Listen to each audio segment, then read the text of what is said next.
Maintenant qu'elle est finie, à 90% du moins, car il ne reste que la peinture à faire et le feu arrière à fixer, je peux enfin vous parler de la réalisation de ma coque arrière. Première chose à faire, couper cette boucle arrière un peu beaucoup trop gigantesque et pas belle. Je me débarrasse aussi du verrou de selle étant donné que j'ai viré tous les supports et que je vais aussi remplacer la selle.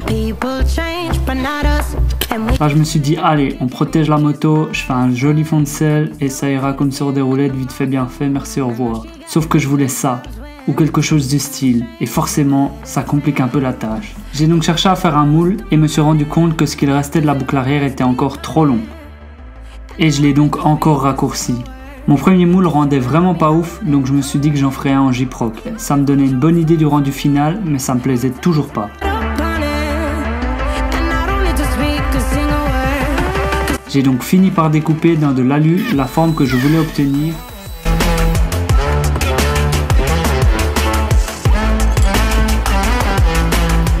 Je me suis débrouillé pour attacher le tout avec du carton.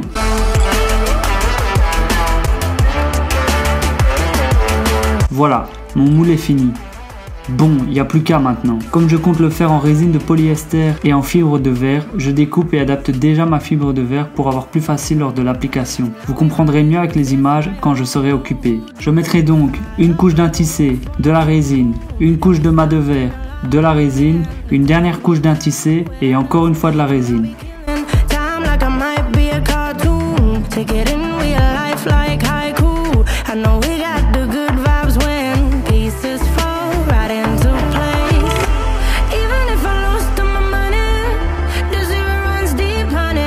Une fois que tout ça est prêt, go s'amuser avec la résine.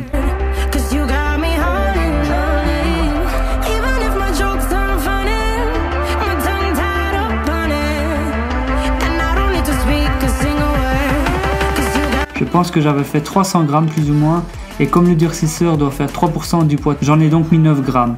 Mais franchement avec le recul, j'aurais été plus malin si j'avais fait par 100 grammes à la fois car ça sèche super vite et après ça devient difficile à appliquer. Donc voilà, j'ai retiré les deux couches de fibre de verre de trop pour ne garder que la première, l'intissé, et je recouvre généreusement avec la résine. J'applique ensuite la couche de mat de verre et de nouveau de la résine. Bon maintenant stop, regardez-moi et surtout faites pas comme j'ai fait. N'utilisez pas juste votre capuche comme protection, achetez un masque parce que ça irrite à mort l'œsophage.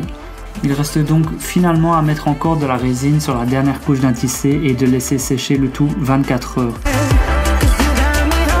La base est maintenant faite, je vais pouvoir adapter ce qui dépasse et ce qui ne me plaît pas.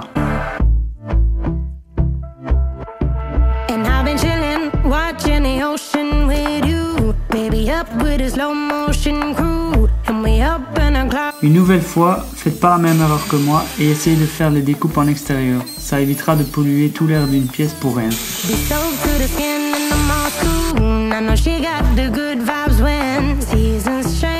Voici ce qu'on obtient comme coque arrière presque finie. Oui, je me suis débarrassé de la partie arrière car elle était difforme.